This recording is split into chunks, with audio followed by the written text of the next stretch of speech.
guys, what's up? It's me, Carla Sochi, and welcome to today's video.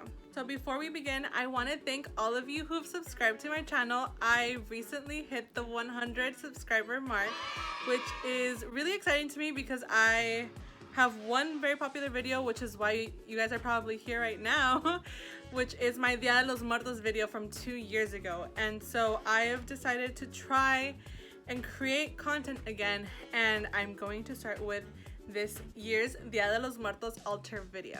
If you haven't seen my Dia de los Muertos video that I posted 2 years ago, you can go ahead and look for it in the description box and see that video as well.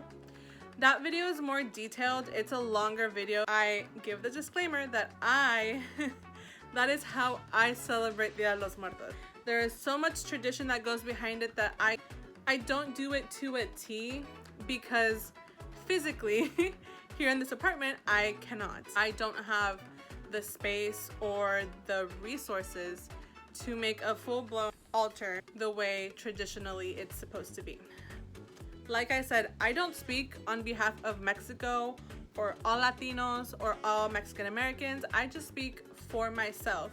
But I have had some subscribers who have commented and asked that they want to celebrate this tradition too without offending anybody. And especially if you guys are not Latino and you guys are very careful about cultural appropriation, I want to thank you just because not everybody takes that initiative, and it really means a lot. Not that you have to answer to me directly. Like I said, I might consider myself a Latina princess, but you don't have to answer to me. I really appreciate you guys reaching out and trying to avoid culture appropriation. It's really cool of you guys, and especially in this, I'm not gonna get political on this channel, but like especially with the political climate right now, it really means a lot for those non-Latinos to be very considerate of our culture. So I don't want to make it a whole long video like I did last time. Let's go ahead and get started with this DIY Dia de los Muertos altar. So first and foremost, guys, I find it really helpful to create a list of things that you need from the dollar store. That way you don't overspend.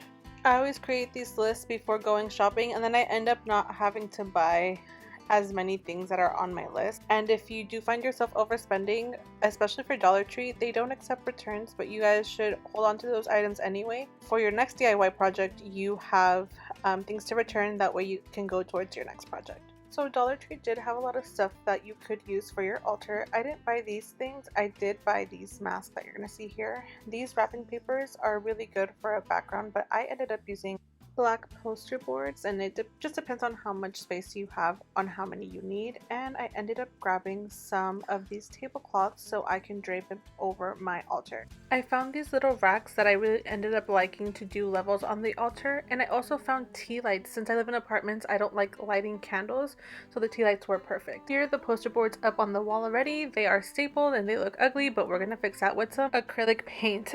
I was using a permanent marker before, but the acrylic paint just worked a lot better. Here I am fixing all of the imperfections with black paint, and then I moved on to unfolding the little flowers I got from Dollar Tree, which I'm going to use as the border. I used some thumbtacks to help me out with the placing when I would put the flowers and the papel picado. Don't freak out, guys, especially if you have OCD, there is no pattern to my borders. Oh, and I know it's bothersome. Sorry about that. There really is no need to spend a lot of money, guys, when it comes to building your altar. Just be super resourceful. I have tons of boxes and books here at the house, which is what you see here. And it takes a couple of tries to really see what you're gonna build it into. I know it looks bad, but those are the table covers that I bought at the Dollar Tree. Cut them up so you can maneuver it better, and it'll look better once you start putting stuff like I am right now. Once you start putting the photos and the candles and the flowers, it'll come together very nicely, I promise. I had really been sleeping on those tea lights. Those were really nice and they last a long time, and they're like wickering candles. I am very impressed. If you really want a scent to your altar, I guess you can just buy a diffuser and have the vapor kind of diffuser and it'll look smoky, so it would be a very theatrical altar, which I'm so into. Even though I do consider this to be a Dollar Tree DIY, not everything that you see is from the Dollar Tree. If you saw my last video, you probably recognized the candles and that vase. I did get those at a store called H-E-B that we have here in Texas. I also bought these really cute sugar skull lights that you can see that my mom is helping me hang up right now. And for the final touch, I found these at Walmart. They're felt and they're papel picado that had skulls on them, so they were perfect for Dia de los Muertos.